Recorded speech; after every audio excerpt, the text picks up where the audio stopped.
तो शिव ने सप्त ऋषियों को जो ज्ञान दिया,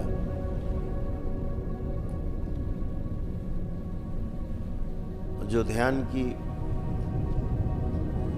114 विधियां उन्हें सौंपी, तो ध्यान रखना इस सृष्टि में 115वीं विधि नहीं है, 114 पूर्ण है मानव जाति के लिए।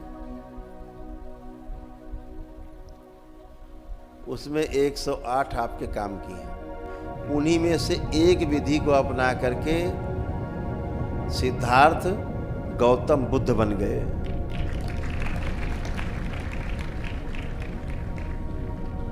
एक विधि को अपना, आनापानसति। कोई भगवान बुद्ध कुछ अलग से नहीं ले आए, भगवान शिव की दी हुई इन्हीं 108 में से चुन करके एक विधि, जिसके लिए जो उचित है, जो जिसके लिए सहज है, उसी को अपना के पार हो गया।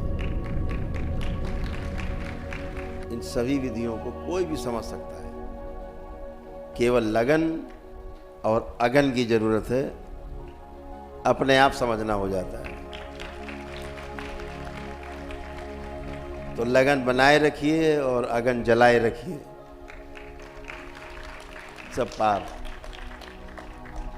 किताबों में बहुत उलझने से थोड़ा भ्रम तो उत्पन्न होता है। किताब में ज्ञान नहीं है, सूचना है। ज्ञान में और सूचना में फर्क है।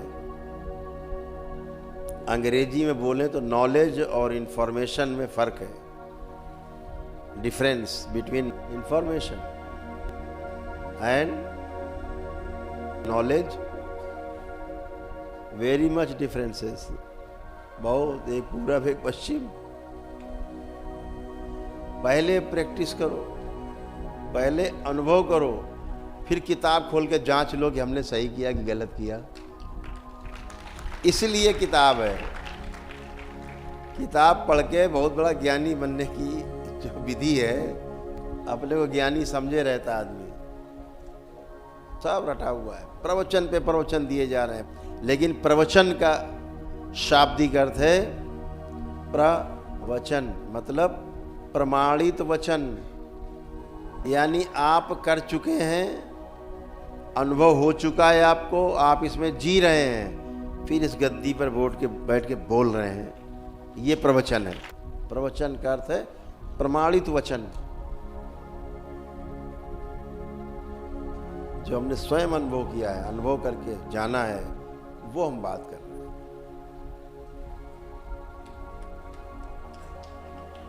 इसलिए अनुभव ही सर्वश्रेष्ठ है।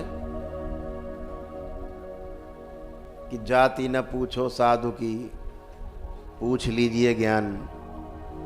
ज्ञान की बात हो रही, सूचना की नहीं हो रही। ज्ञान ही सर्वश्रेष्ठ है। तलवार तो बेमतलब की है, बेमतलब मतलब अपने आप नहीं चलेगी। वो जो प्रैक्टिस किया है, उसने अनुभव किया है, वो छका देगा 10 तलवारबाजों का अकेले, गिरा के धराशायी कर देगा। रोज की प्रैक्टिस है, रोज का अभ्यास है। तो ध्यान का भी अभ्यास रोज करना चाहिए। ऐसा करने से निरंतरता बनी रहती है और आप कब कहाँ पहुँच जाते हैं, लोग देख के हैरान होते हैं, कैसा था यार, कैसा हो गया। ये बेचारे इसी गणित में परेशान है आदमी, गणित लगा लगा के।